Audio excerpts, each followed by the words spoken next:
Okay, we're settling in, getting our equipment together. Tonight we'll be able to light the wisdom candle. A good evening to everybody and Chodesh Tov Nisan. Tonight we begin the month of Nisan, the month that includes the holiday of Passover. This is the time of our freedom, the time of our liberation, the time of our salvation. Let's light up the darkness. Maybe by tomorrow I'll be able to find a bell in my father's house so we can get all our equipment set up. And who's in the house on a Monday night? Yom Sheni. Yehud in South Carolina, Stephen in New Hampshire, Paul in the Great Northwest, Sharon in New Jersey, Bill in Missouri, Bell in Florida, Shandora in the Bronx, Mickey in New Jersey, I believe. Wait a minute, skipped on me. Jonathan in California, no eclipse here. Joe in the Inland Empire, happy to hear the music again. Melissa in Great Neck. Lucy in Minnesota. Karen is traveling in Irving, New York. Is that like Washington, Irving? Guy in Ohio. And Mickey's in Vineland. And Elle is in the house. And Marjorie in Georgia. Welcome, everybody. I did catch as much of the eclipse as we could catch down here in Florida. We kind of inverted binoculars and were able to project it onto a piece of paper. I took a picture of that.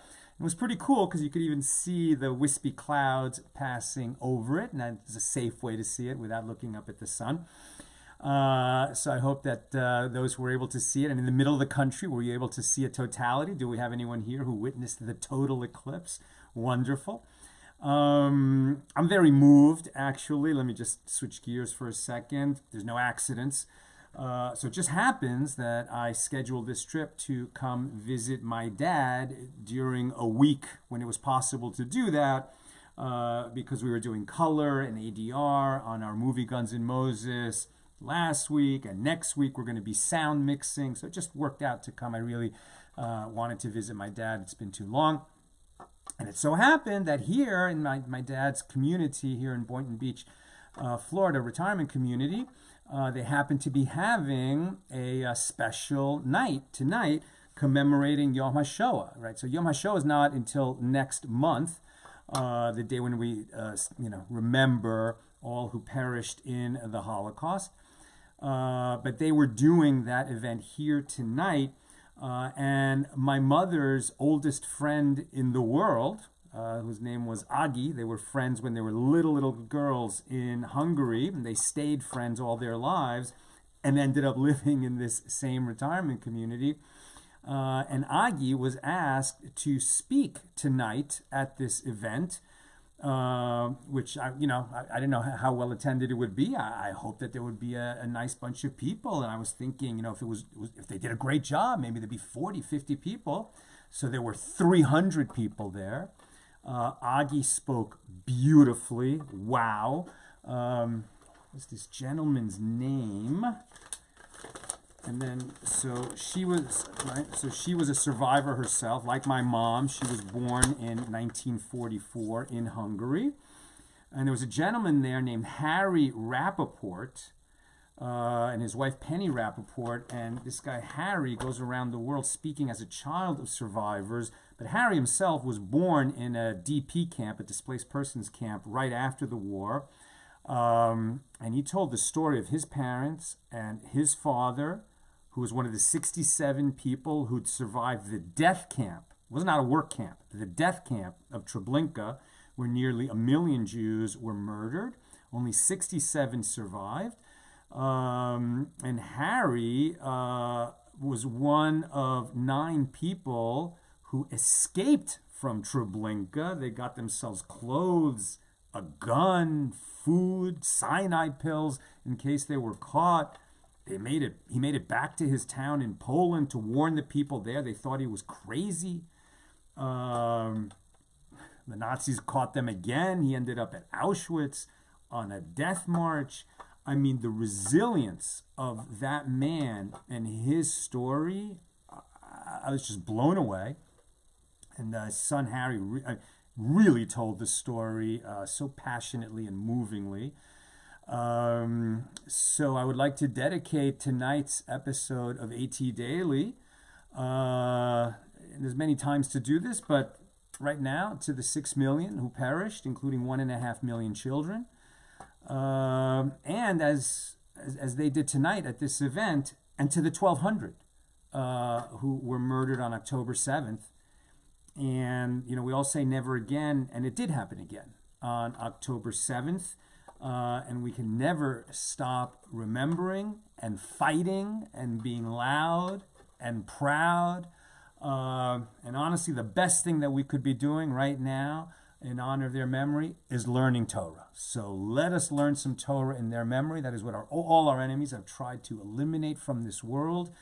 Is the Jews and the Jewish tradition and our Jewish learning and the Torah that God gave to Moses, who shared it with the Jewish people on behalf of the whole world, right? If Jews are going to be a light unto the nations, this is the light that we are sharing. And I am so honored and so happy that so many people in our community are learning together, that there are Jews here learning and teaching, and that there are non-Jews here in our class learning with us. That's exactly right. We are sharing the light of Torah with the world. And you, my friends, are in the front line of that battle to share light with the world. Thank God you're here. So, let's learn. Our daf today is daf mem, page 40, here in tractate Bava Metzia, the 22nd volume of the Talmud. We're working our way through chapter 3. Tonight we open Mishna number 5, and we'll do begin Mishna number 6 as well here in chapter 3. So here's Mishna number 5, a few paragraphs from the top on page 40a. Mishnah 5. In the case of one who deposits produce with another, and the bailey, the caretaker, the custodian, provides him with different produce in return. All right, so before we go any further, let's get the picture. Tonight we're going to do a lot of weights and measures, actually. That's why I titled that show that.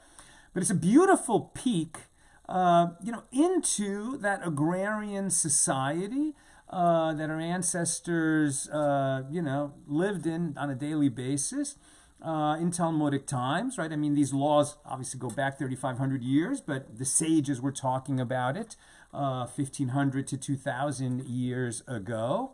And we really get a sense, right, of people who farm the land and, harvest the produce, and then they have to store the produce. And sometimes they can't store the produce in their own storehouse, their own barn, as it were. Maybe the barn burned down. Maybe it was confiscated by Jew-hating Romans or Jew-hating, barbarians of some other ilk. And so you had to deposit your produce with someone else. And so what happened? How are we going to make sure that things are deposited carefully and returned carefully, even though sometimes it wasn't so obvious that, okay, my produce is here, your produce is there, they're separated, what you deposited, you take back. Yeah, it's not always so simple. Maybe there's a lot of produce in the barn, it gets mingled, maybe the guy who's taking care of it needs to use some of it for some reason or another. And how are we going to make sure that it is returned fairly and honestly when the owner comes to pick it up? That's the basic concept. And it's also nice just to get this insight into what they farmed, how they measured, etc. So, in the case of one who deposits produce with another, and the bailey provides him with different produce in return. Right? You deposited wheat and you get back wheat, but the owner of the barn also had his wheat in there, so it's not going to be the exact same wheat that was deposited. So in this case, the bailey deducts from the produce that he returns an amount equal to the standard decrease of the produce. Right? You deposit produce in a barn, some of it is going to be lost. Why is some of it going to be lost? Because mice come and eat it. Because some of it rots. Because some of it gets wet and goes bad, because some of it gets used, because some of it gets taken. There's just a standard amount of loss that you can expect when you store produce, particularly in a society where the buildings are made of stone or of wood and don't have all the insulation and sealing and stainless steel doors, etc., that we might have today. Okay, so what is this decrease? The decrease is calculated according to a formula. So for wheat and for rice, he deducts 9 half kav per core, which is 180 kav. Now, what's a core? Let's just start here. What is a core, or coir? What is a core? K-O-R, we're spelling it. The core is the largest measure of volume used by the sages. One core contains 30 sa, which is the equivalent of about 240 to 480 liters, depending on how some things are calculated, right? So if we're talking, let's say, somewhere in that neighborhood of 400 liters, right? A liter is like a quart. So if it's 400 liters, right? So it's 1/4 of that for gallons, right? So we're talking about 100 gallons, right? Very rough figures, but you can get the picture. One core is about 400 gallons of volume, and we're using that, right, about 100 gallons of volume, and we're using that to measure produce, right? Bushels, we would use bushels, so they were using core, and each core is about 100 gallons worth of volume, okay, more or less, right? Very rough estimate. Which is the equivalent of that. Now, the significant variation in these figures is due to a fundamental dispute between the authorities with regard to the method of calculating halachic measures. So it would depend on sort of what region it was being calculated. But okay, more or less, that's what we're talking about. So for wheat and rice, he deducts 9 half kav per core, right? So if each core is about 100 gallons, so now he's deducting 9 half kav per core. So a core is about 180 kav, and he's taking out 9 half kavs. For barley and millet, he deducts 9 kav per core. So you can see that there's more loss when you're storing barley and millet versus wheat and rice. For spelt and for flaxseed, he deducts 3 sa, which total 18 kav per core, right? So more loss. And the entire calculation is according to the measure, meaning however much produce is being stored, was it 1 core, 10 core, 100 core? Okay, so you've already gotten this ratio, is it about 2%, 5%, 10% of that amount will be lost? In what period of time would we have that loss? In the period of a year, right? In the period of a year. The entire calculation is according to the measure, and the entire calculation is according to the time elapsed.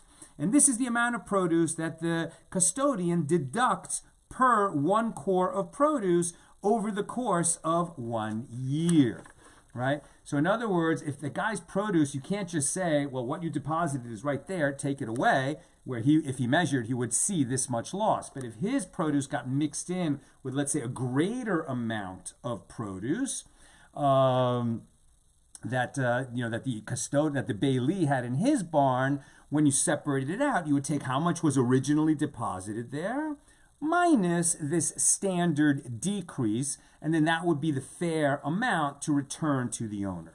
Rabbi Yochanan ben Nuri said, and what do the mice care how much produce the Bailey is safeguarding? Don't they eat the same amount, whether it is from much produce and whether it is from little produce? In other words, there's not an unlimited number of mice. There's only a certain number of mice, and what they're going to eat in a year, they're going to eat about the same amount. So even though there's so much produce or there's less produce, the mice are going to eat the same amount. So in other words, if you're storing 1 core, what the mice eat might be equal to 10% of what was stored there. But if you're storing 100 core, then it might only be 0.1%, right? The mice don't eat more. It's not like more mice are going to come to a bigger barn. So we shouldn't say that the decrease is a percentage of the total. The decrease is just a specific amount. As long as you have some kind of minimum amount stored there, what the mice are going to eat is going to be the same in every location, says Rabbi Yochanan ben Nuri. And so according to Rabbi Yochanan, so he should deduct the amount equal to the standard decrease of just 1 core of produce. But Rabbi Yehuda says, if the deposit was a large measure, the Bailey does not deduct the decrease from it at all, due to the fact that for different reasons, it increases.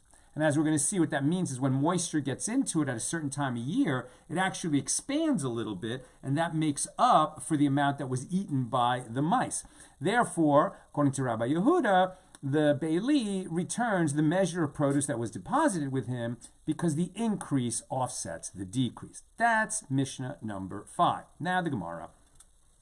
So the Gemara challenges this immediately. After decrease, rice is lacking a greater amount than what was recorded in our Mishnah. Those numbers don't square with their lived reality, people who store rice.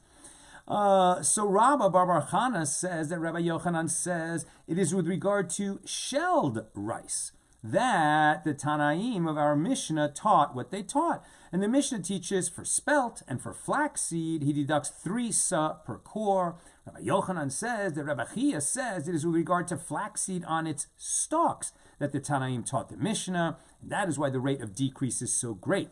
And the Gemara comments, and that is also taught in a Baraisa, for spelt and for flaxseed on its stalks, and for unshelled rice, he deducts 3 sa per core. And since we know that a core is about 30 sa, 3 sa per core is about 10%, right? So at least for these products, spelt, flaxseed, and unshelled rice, you can expect that over the course of a year, about 10% of it will be lost. So the Mishnah teaches the entire calculation is according to the measure. It's always some percentage of the measure, says the Mishnah, right? Rabbi Yochanan disagrees, but the Mishnah says it's a percentage of the full measure, and the entire calculation is according to the time elapsed, right? This happens steadily over time. Now it is taught in a Baraisa that is the measure of decrease for each and every core, and that is the measure of decrease for each and every year. Right? So it doesn't matter which year deposited, was it 6 months or 3 years? Was it 1 core or 100 core? You simply calculate the percentage of the total volume and the amount of time that has elapsed, and then you can know how much you can expect there was loss, right? And obviously a barn in Nehardea might not lose as much as a barn in Pumbedisa, and a barn during a dry year might not lose as much as a barn during a wet year, but more or less these are the averages. Now the Mishnah teaches that Rabbi Yochanan ben Nuri said, and what do the mice care how much produce the Bailey is safeguarding? Meaning there's only a certain amount of mice. Why are you saying that they're going to eat a 10% when somebody deposits, truckloads? They're not going to eat that much, which is a pretty good argument. So it is taught in a Baraisa that the sages answered to Rabbi Yochanan, the reduction is not due only to mice eating the produce. That's not the only cause of decrease. Much of the produce is lost, and much of the produce is scattered. It just happens. There's loss, expectable loss. It is taught in what cases is this statement said that the Bailey deducts these measures for the decrease? It is in a case where the Bailey mixed the produce that he is safeguarding with his own produce, and that's why he's unable to distinguish between them. But if he designated a corner of his storehouse for the produce that he is safeguarding on behalf of the owner, then of course the Bailey says to the owner of the produce, that which is yours is before you. What you deposited is there. Some of it was lost. It was lost in the natural course of things, but I never touched your pile of grain. It didn't mix with my pile of grain. No one else had access to your pile of grain, so there it is. Go take it. That which is yours is before you. And the Gemara asks, and when he mixed the produce that he is safeguarding with his own produce, what of it? Why must he calculate the decrease? Let him see how much his produce was, add the amount that was deposited with him, and calculate how much the produce diminished over time. Right? Why does he have to apply this standard formula if he could just measure, okay, I had 100 core, you deposited 50 core with me, and now we're able to measure that there was 150 core at the beginning of the year, and now at the end of the year, there's 140 core, so it's 10 over 150, that's what was lost, and that's the fraction we're going to apply to the 50 that you deposited with me, and well, that's the decrease, and now we know, we don't have to use standard formulas, we can see how much was actually lost. Can you see why that might be problematic? It's not always so easy to measure how much grain is in your barn, right? But let's see. Let's see how much the produce was and calculate that. And the Gemara answers that the Baraisa is referring to a case where the Bailey took supplies from that produce, and therefore it is impossible to ascertain the rate of decrease. He had to take some grain out of his barn to feed his cows and horses, right? So now we don't know exactly how much he took. He took what he needed. What we do know is how much the owner deposited in his barn, and so we do indeed need the standard rates of decrease in order to calculate how much should be given back to the owner. And so the Gemara asks, and let him see how much produce he took as supplies. What can he measure how much he took as supplies? And the Gemara answers, well, the Baraisa is referring to a case where the Bailey does not know with how much he took as supplies, and therefore he must calculate the decrease based on the measures enumerated in our Mishnah. And the Mishnah teaches that Rabbi Yehuda says, if the deposit was a large measure, the Bailey does not deduct the decrease from it at all. And the Gemara asks, okay, well, what does Rabbi Yehuda mean when he says a large measure? And Rabbi Bar Chana says that Rabbi Yochanan says 10 kor, right? So 10 kor, according to our very rough calculation, is like the volume of 1,000 gallons. And this is also taught in a Baraisa. How much is a large measure? It is 10 kor. And the Tana, who recited Mishnayos and Baraisas, taught before Rav Nachman, in what case is this statement said, that the Bailey deducts the decrease from the produce he returns, as opposed to what Rabbi Yehuda says you don't deduct, right? Because according to Rabbi Yehuda, I think we learn it elsewhere, we'll learn it soon, that the moisture that expands it over the course of the year offsets how much loss there is, and that's why you just end up returning what was given to you. But in what cases do we actually do this decrease, right? So when do we know that we have to measure the decrease and return to the owner what he deposited less this, minus this decrease according to the formula? When do we do that? It is in a case where the owner of the produce measured the produce for the Bailey from his own threshing floor, and the Bailey returned the produce to him from his threshing floor. The measures used in all threshing floors were equal and tended to err on the side of increasing the amount measured. But in a case where the owner measured the produce for the Bailey from his threshing floor, and the Bailey returned the produce to him from his own house, which were more precise than those used on the threshing floor, he does not deduct the decrease when returning the produce. And this is because the produce that the owner deposited was measured with this slightly increased measure of the threshing floor, and that offsets the decrease. Isn't that interesting that when they thresh it, right, in other words, when the grain gets processed from what it was harvested in the field, and then it's threshed, right, and then that's going to be what's stored after the threshing floor. So as it leaves the threshing floor, they have a slightly, higher estimate of what left the threshing floor. Then when it's measured at the point of intake into the storehouse, right, and that's just the way things were, and so that would be a little bit of an offset. And Rav Nachman said to him, and are we dealing with fools who give the deposit with a large measure and take the produce back with a small measure? What are you talking about? Different measure at the threshing floor and different measure at the storage house? Why would that be different measures? In fact, the Torah says you shall not have a measure and a measure. They didn't have a different measure. They just had slightly different estimates of how much there was. What a core is, that was the same for everybody. But why would we have these different numbers? Clearly the same measure was used in both cases. So perhaps you are stating a ruling about the season of the threshing floor. And this is what you're actually saying. In what case is this statement said? It is said in a case where he measured the produce for the Bailey during the season of the threshing floor, and the Bailey returned the produce to him during the season of the threshing floor, meaning in the same period. He only stored it for a short time.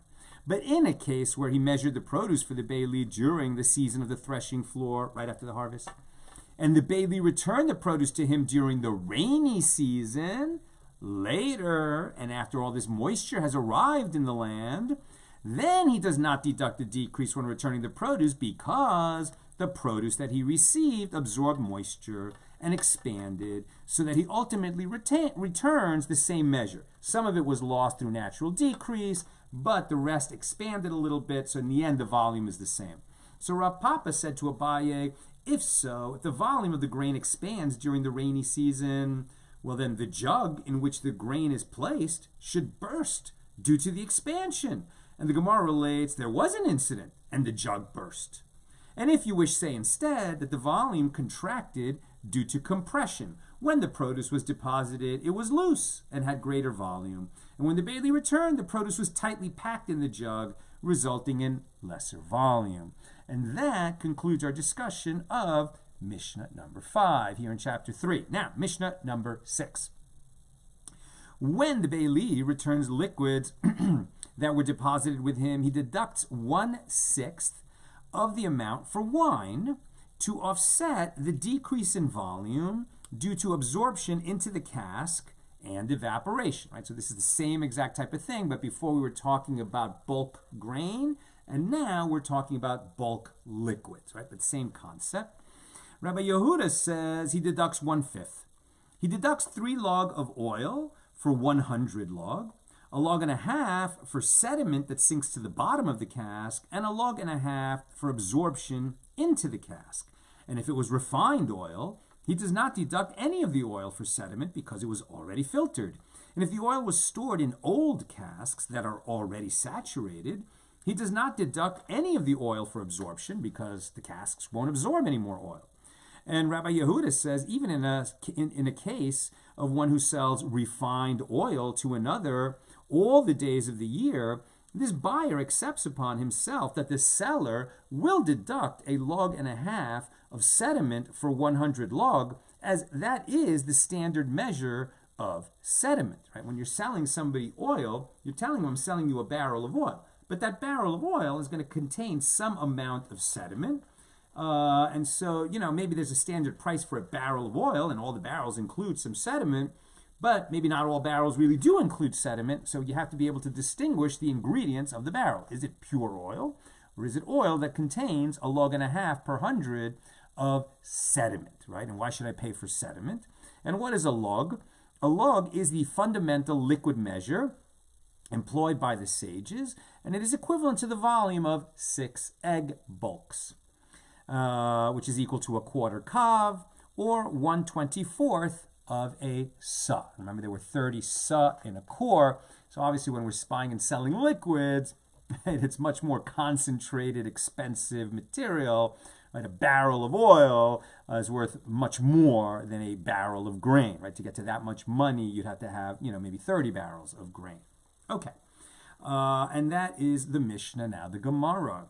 The Gemara comments, and the first Tana in this Mishnah and Rabbi Yehuda do not disagree with regard to the law. Rather, this sage ruled in accordance with the custom of his locale, and that sage ruled in accordance with the custom of his locale. In the place of one sage, meaning the unattributed Mishnah is in the name, the sage who was speaking, whose name was not attributed, meaning it's probably the law. Rabbi Yehuda's opinion was the minority opinion. But the unattributed sage, according to whose opinion this Mishnah is worded, what did he rule? In the place of the first sage, they coat the casks with wax, known as bikira, and it does not absorb much. In the place of the other sage, meaning Rabbi Yehuda, they coat the casks with pitch, and it does absorb some of that oil. So if you wish, in fact, it absorbs much oil. And if you wish, say instead that it is due to the quality of earth, gargishta, from which they make the casks. Right? When we think of casks, aren't we thinking of wood? But if we're talking about earth, then we're talking about clay casks, right? Earthenware. Barrels made from this earth absorb much, and the barrels made from that earth do not absorb much. At any rate, in one region, the barrels that are standardly used absorb more than in another region. Now, the Gemara relates, in Rav Yehuda's place, they would place the contents of 48 pitchers of oil into a barrel, as that was the standard size of barrels there. Okay, let's just listen to that for a second. In Rav Yehuda's place, 1 barrel equals 48 pitchers of oil. The barrel went for 6 dinars, right? So 1 barrel that contains 48 pitchers worth of oil sells for 6 dinars. What does Rav Yehuda do? Rav Yehuda divided the oil. In other words, he bought it wholesale and then he repackaged it in smaller packages and he's going to sell it retail, right? That was his business. So the barrel went for 6 dinars. And Rav Yehuda divided the oil and he sold it at 6 pitcherfuls for 1 dinar. Now, you see there's a difference right away. You would think he would sell it for more because didn't we just say that he buys a barrel that contains 48 pitchers for 6 dinars? So that's 1 dinar per 8 pitchers. And he's dividing it and he's selling it at 6 pitchers per 1 dinar. Like you would think if he bought it for 8 at the rate of 8 pitchers per dinar, right? All right, so that's a small profit. He's selling it now at 6 pitchers per dinar, right? So there's a little bit of a profit there, but there's a problem. If he got the full 48 pitchers in each barrel, right, and he was selling them at he bought them at 8 pitchers for a dinar. Now he's selling them at 6 pitchers for a dinar. So there's room for profit there. Except that if there's absorption, then does he actually get all his pitchers out of that barrel to sell? No, he does not. So what's going on? Let's see what happens. Now we're on page 40b. The Gemara now analyzes Rav Yehuda's calculation. If you subtract 36 pitchers full that were sold for 6 dinars each, with which he recoups the purchase price of the barrel, and 12 pitchers full remain for him, right? 36 of the 48. If you subtract 8 of those, which is 1/6 of the total amount, as that is the measure absorbed by the barrels, what's left is only 4 pitcherfuls of profit for Rav Yehuda. So he's buying and selling and making very little money for all this effort. And the Gemara asks, but doesn't Shmuel say that one who profits from the sale of matters related to one's existence may not profit more than 1/6? Now, from this, one can infer that it is permitted for one to profit up to 1/6 of that commodity. But according to the calculation, Rav Yehuda's profit was much lower. Why did he not sell the oil at a higher price? Now, before we go into why he was not selling it for a higher price, let's just pause for a second and say, did the sages really say that the most you can profit when you buy and sell commodities, when you buy and sell goods, is that you can only, add a sixth as your profit? In other words, about 16%. You can only make a 16% markup on stuff that you buy wholesale and then sell retail. I mean, that's not a very big markup when you think about all the work that goes into it. Now, this does not apply to all commodities that are bought and sold, but as it's said in the Gemara, those that relate to one's existence. In other words, the staples that people need. There, the sages stepped in and regulated the buying and selling, lest they become too expensive and people go hungry. What is the law, the halacha? The court is required to appoint an official to regulate prices so that the merchants of items that are life-sustaining, for example, produce, wine, and oil, I like that wine is life-sustaining, may not profit by more than 1/6. And this is the ruling for those who sell the merchandise all at once and do not exert themselves in its sale. You can only mark it up 1/6 if all you're doing is buying and selling commodities and all you're really doing is making deals. One who sells the merchandise incrementally, he really is in the retail business, may add the cost of his labor and his expenses and then add 1/6 to that. So that 1/6 doesn't have to account for what he has to invest in the business to keep it going. That's just the actual profit is 1/6. And that is the ruling for places where the court regulates prices. In a market where other merchants do not conform to these restrictions, one need not sell his merchandise for prices lower than those charged by others, right? So ideally, you live in a place where the sages are able to regulate the market, and that's going to keep these prices low for people to be able to afford it. But if we're, not in a part of the world where the sages control the market, okay, then Jewish merchants can participate along with everyone else according to the standard prices for buying and selling in that market. Okay, now let's go back here. The Gemara answers. There are the barrel and the didn't we just calculate? So that's what they're allowed to do. But according to what we just showed, Rav Yehuda was making less than 1/6 with all this work that he was doing, buying oil and then repackaging it in smaller containers and selling it. He was buying wholesale and selling retail, but making much less than a 16% markup. So why? And the Gemara answers, there are the barrel and the sediment to account for, and these remain in his possession as he purchased the barrel and all its contents for 60 dinars, and they supplement the profit.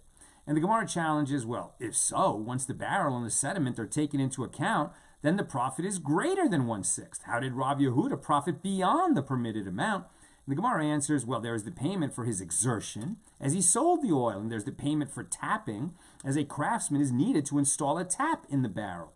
When those payments are included in the calculation, the profit is precisely 1/6. So, of course, Rav Yehuda had the calculation exact so that he wouldn't profit more than he was permitted to do, and he wouldn't profit less than he was permitted to, because you have to be careful about your money and make sure that whatever time you put into your profession, you're making as much money as it's possible to make, so that you don't have to put extra time in your profession, and that will leave you plenty of time to learn Torah. That's definitely what you're going to do if you're a Torah scholar. Now, the Mishnah teaches, if it was refined oil, he does not deduct any of the oil for sediment. If they were stored in old casks that are already saturated, he does not deduct any of the oil for absorption. And the Gemara asks, but isn't it impossible that the cask did not absorb any oil at all, even if it was saturated? And Rav Nachman says it is with regard to casks that are coated with pitch that the Tanaim taught in the Mishnah. And if the cask is old and coated with pitch, it does not absorb anything. So Abaye said, even if you say that the Mishnah is not referring to casks that are coated with pitch, once they're saturated, they're saturated. They can't absorb any more oil if they're saturated. The Mishnah teaches that Rabbi Yehuda says, right? Rabbi Yehuda was an Amora of the Gemara. Rabbi Yehuda was a Tana of the Mishnah. So the Mishnah teaches that Rabbi Yehuda says, even in the case of one who sells refined oil to another all the days of the year, this buyer accepts upon himself that the seller will deduct a log and a half of sediment for every 100 log, as that is the standard measure of sediment.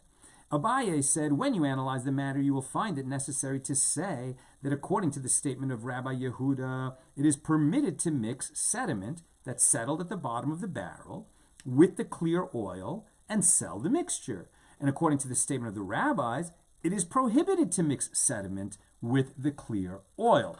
Now, presumably, whatever you're selling, you're telling the buyer what he's getting. Either he's getting a barrel of absolutely clear oil with no sediment in it, or he's getting a barrel that has clear oil with sediment at the bottom. That you're going to tell him what he's buying. Or are they saying that even if he knows what he's buying, it's not permitted to include sediment at all? What are they saying? Let's continue. The Gemara explains, according to the statement of Rabbi Yehuda, it is permitted to mix sediment, and that is the reason that the buyer accepts upon himself that the seller will deduct a log and a half of sediment for 100 log, as the seller says to him, if I wish to mix sediment and sell it to you, couldn't I mix it and sell it to you? Now to accept upon yourself the deduction due to sediment. And the Gemara asks, and let the buyer say to him, if you had mixed sediment into the oil, it could have been sold from me to another. It could have been sold from me to another. So now, what will I do with it? The sediment cannot be sold on its own, and I will suffer a loss. So the Gemara answers, we are dealing with a buyer who is a homeowner, not a merchant, right? In one case, we're talking about merchants who sell to each other, right? Big wholesalers who sell to small wholesalers, who then in turn sell to retailers who sell to consumers. And then in another case, we're talking about selling to a consumer, right? And obviously, these are different kinds of transactions.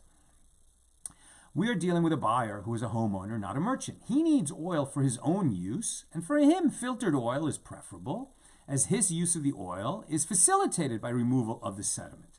And the Gemara asks, and let the buyer say to him, from the fact that you did not mix sediment with the oil for me, it is an indication that you renounced your rights to it to me.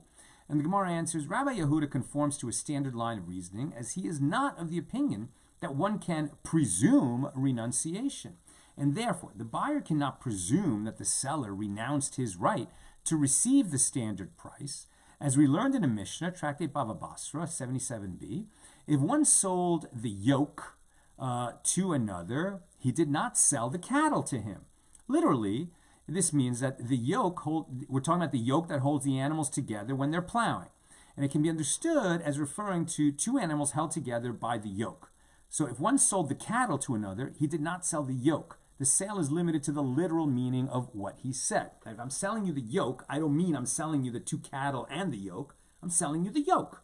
If I'm selling you two oxen, I'm not selling you the yoke that ties them together. I'm just selling you two oxen. So if I'm selling you a barrel of oil, am I selling you, does that mean there's sediment in it or not? One view, that means literally oil and not sediment included. The other view is, no, we all understand that includes some sediment. Right? Obviously, they just need to be clear, but we're not there yet. Okay, the Mishnah continues. Rabbi Yehuda says, the money informs the scope of the sale. Follow the money. Based on the price, one can determine what is included in the sale. How so? If the buyer said to the seller, sell me your yoke for 200 dinars, the matter is well known that a yoke does not cost 200 dinars, and he certainly meant two oxen paired together with the yoke, right? There, it's a term of art where the yoke for 200 dinars means I'm selling you two cattle and the yoke, or two oxen and the yoke that ties them together, right? That's from that's the way it's spoken in that market. And the rabbis say, no, the money is not a proof, as it is possible that one of the parties renounced part of the sale price. So the Gemara concludes its elaboration of the statement of Abaye. According to the statement of the rabbis, it is prohibited to mix sediment. And this is the reason that the buyer does not accept that the seller deduct a log and a half of sediment for 100 log. As the buyer says to him, if you wish to mix sediment and sell it, would it be permitted for you to do so? Now too, I do not accept that deduction. So Rav Papa said to Abaye, on the contrary, meaning I want to buy 100 log of oil, and I do not accept that you're selling me 98 and a half log and some sediment. I want 100 log. That's what I thought I was paying for, and I want that. So Rav Papa said to Abaye, on the contrary, the opposite is reasonable. According to the statement of the rabbis, it is permitted to mix sediment. And this is the reason that the buyer does not accept the deduction. As the buyer said to the seller, from the fact that you did not mix the sediment for me, apparently you renounced that sum to me. So according to the statement of Rabbi Yehuda, it is prohibited to mix sediment. And this is the reason that the buyer accepts the deduction. As the seller says to him, if I wish to mix sediment, it is prohibited for me to mix it for you. And if you do not accept the deduction, I earn nothing from this sale. And that is unacceptable. According to the maxim, one who buys and sells at the same price, is he called a merchant? In other words, this is a business deal. We're doing business. People who do business do it so that they can feed their families from the business, right? So if in a region, the way that the profit is calculated is including the deduction for what is sediment and therefore what is not oil, and that you actually, when you purchase 100 log of oil, you get 98 and a half. Okay, that's the way business is done. Again, all of this can be clarified if people know what they're buying, but since people buy and sell and they talk quickly, what the sages are really doing here is they're acting as the department of weights and measures. And when you say you're selling 100 log, what do we mean? Because maybe what they say in Pumbedisa when they say 100 log is not what they mean in Nehardea. And they're trying to standardize, according to halacha, according to Jewish law, what exactly is being bought and sold in each region. So it is taught that the legal status of both one who buys and one who deposits oil with regard to residue, for example, olive pits floating on the oil, is the same. And the Gemara asks, what is the meaning of with regard to residue? If this is not sediment, this is something else. So if we say that this is teaching, just as the buyer does not accept upon himself a deduction in the quantity of oil to account for the residue, so too the one who deposits the oil does not accept upon himself a deduction in the quantity of oil to account for the residue when he returns the oil and is required to return the full amount deposited with him. This is difficult. But let the bailee say to the owner, what shall I do with your residue? Right? Why we've been talking about buyers and sellers. But the way we got here is about one who deposits. The previous Mishnah, one who deposits, 100 core of wheat, when he comes to collect it at the end of the year, the custodian, the Bailey, gives him his wheat back minus the standard amount of loss. Now that we're talking about oil, we're talking about standard amounts of loss also. And we're determining how much are these standard amounts of loss by looking at the law of buying and selling and what we can expect to have turned into that each barrel will contain a certain amount of sediment, that each barrel will absorb a certain amount of oil. And now we're talking about the residue, which is the stuff that floats on top that is not oil, right? It's just junk on top. So I'm almost done. Questions or comments, please get them in now. Okay. So rather it is teaching, just as the one who deposits the oil accepts the residue when his oil is returned to him, so too the buyer accepts the residue when in the oil that he purchases. And the Gemara asks, and does the buyer accept upon himself a deduction for residue? But isn't it taught in Baraisa that Rabbi Yehuda says the sages stated that the loss for murky oil is only for the seller, as the buyer accepts upon himself a deduction for a log and a half of sediment without residue. The Gemara answers, this is not difficult, la kasha, as this Baraisa in which it is taught that the buyer accepts residue is referring to a case where the buyer gave the seller money in Tishrei, the month that contains Rosh Hashanah, when the olives are harvested, and he takes the oil from him in Nisan, which is the month that is starting today, according to the measure of Tishrei. So in Tishrei, due to the substantial supply, the price is lower. And immediately after the harvest, the oil is murky. And that Baraisa in which it is taught that the loss from murky oil is only considered profit for the seller, this is referring to a case where the buyer gave the seller money in Nisan, and he takes the oil from him in Nisan according to the measure of Nisan, as in Nisan both the buyer and the seller assume that the oil is refined. That's what I've got for us today, and that concludes our discussion of Mishnah number 6. God willing, we'll pick it up tomorrow at the same time, tomorrow Tuesday, with Mishnah number 7 here in chapter 3. Okay, let's take a couple of questions. A second, it's not my usual setup here. Okay, some questions. Sharon, do they consider how things are stored for the impact of mice? If it was stored with greater care, might that not reduce the mouse effect? I would say for sure. And I would I think that all of these things are kind of standards that we would impose if the buyer and seller didn't talk about it, right? Because the seller could claim, or rather the Bailey could claim that, yeah, my barn, my barn, no mice get in there. So, or rather he should say, my barn has a lot of mice in it. And the guy who stored his wheat there would say, your barn looks very sound to me. I don't think any mice get in here. So give me back as much as I gave you, right? And if they didn't discuss it in advance, then they would have to rely on these standards. But if they discuss it in advance, then they could come to an agreement, maybe decide, is this a barn that's going to have the standard amount of loss or not? So all these things could be worked out if they were worked out in advance. If they weren't worked out in advance, then we're going to rely on the law to provide us with the standards. Sharon, I always thought of calves as being measures of weight based on comments in text, and it seems like they are mixing weight and liquid volume measures. I'm really confused by this. Yeah, it depends, right? So a calf is definitely sometimes used with liquid, and in the same way that the metric system, you can go from liquid to weight if you're talking about water, right?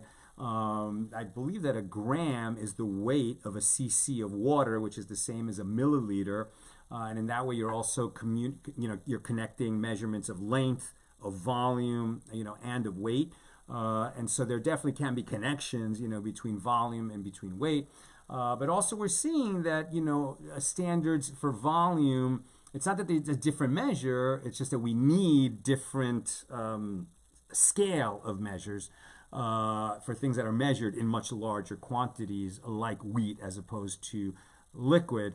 At any rate, like getting into the specifics of exactly, what's an egg bulk how many egg bulks in a sa, how many sa in a core, how does a cob fit in compared to a log. We could spend a lot of time on that. And I am no expert in that. Joe, wine and bread are the staple on the table of Shabbos, without which there's no kiddush or motzi, and these blessings must happen. Yes, maybe this is why the regulation exists. Exactly. They are life-sustaining. Obviously, bread is considered the most fundamental staple to keep people alive. Wine, yes, exactly. How can you celebrate Shabbos without wine? How can you make kiddush without wine? And so, yeah, it is life-sustaining. Also, there's no simcha without meat and without wine. There's a lot of spiritual teachings in this. So Guy says, we should say many thanks to your father, I guess meaning my dad, for yielding some of his time with you, and gratitude for any support, staff, or technical assistance you are receiving in your temporary studio. So certainly we're benefiting from my father's Wi-Fi, and his Wi-Fi is still named after my mom. So may her memory always be for a blessing. So thank you, Guy, and a tribute to my dad. So happy to be here.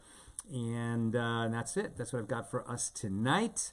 We dedicated our learning tonight to all who perished, both in the Holocaust and on October 7th.